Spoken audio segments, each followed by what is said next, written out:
specifically, I think let's see how we can apply it to tailoring. Because if you're a speaker and you're going to be back delivering lots of speeches this year. 2022 is going to be great. This is what I'm hearing from everybody. Please let me know if you're finding that in the comments. You want to tailor for a specific audience.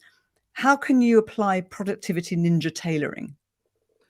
Yeah, so there's a couple of things I always do. Is the first is when I have the first briefing call with a client, I always kind of say a couple of things. One is like, this is not the only briefing call if you need more. So if other things change, then let me know and we'll talk about that stuff.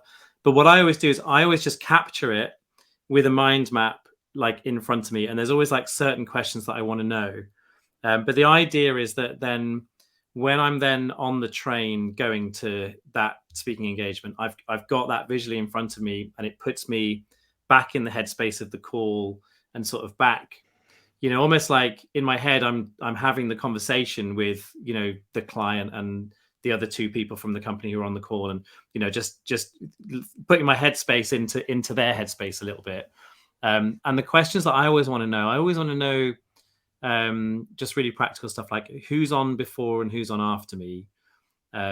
Just in terms of like the energy and the mood in the room and that kind of thing. And especially if you're the thing on straight after lunch, like you just need to know that stuff so that you can just tailor the sort of flow of the content and the energy of the content to make sure that it's engaging.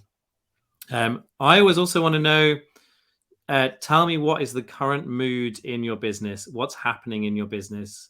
What are the stories that are being told in your business? Like that stuff that I know people are walking into the room with. And then the other one I always ask is, at the end of the session, if it's gone well, what have I done or what have I said? So just really getting them to articulate sort of key messages. I had one last week, which is really interesting. There was a guy who he'd read my book. He'd also been on and watched, I've got like a Talks at Google thing, which is on my YouTube channel. And then he'd listened to like 5 or 6 episodes of my podcast, Beyond Busy. And Beyond Busy episodes are an hour long, right? So he's like 6 hours in, plus the book, so he's like, let's say he's 15, 20 hours into my content here, right?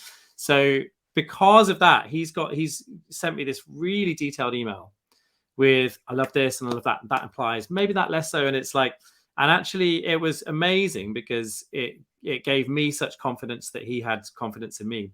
But also I was left thinking, but what's the key message? What's like out of all of that? So I always ask that. And the reason for asking that is there one thing that I've been ultimately that you've booked me for, as opposed to booking someone to talk about marketing or talk about something else? And usually what you'll find out and uncover quite quickly is, hey, there was a staff survey and people really talked about just feeling too busy, or there's something to do with stress levels and resilience that we really want to sort of pull out. So there'll be something like that once you get to the bottom of that, I think it's much easier then to tailor the messages. The other one that I quite like is like the values of an organization, or sometimes it's not even the values, but it's like there's an initiative with a certain name, and there's a way of tailoring some of my phrases or some of the bits of the content to sort of reflect those words back to them a little bit. So like if people are having a year which is about connection, I'll maybe bring connection into some of the stuff where I'm talking about human, not superhero or whatever. So just trying to use their language a bit is the other thing I like to do. And that kind of comes out quite naturally once I'm doing that briefing call. But having that all on a mind map for me, and like I quite often take a photo of it so that just if I lost it, I'm okay. But literally for me, that's what that looks like, is physical pieces of paper that I take with me, which I think when people have read my book and how many apps I use and stuff, sometimes people are surprised that I also, sometimes the best user interface is a pen and paper, right?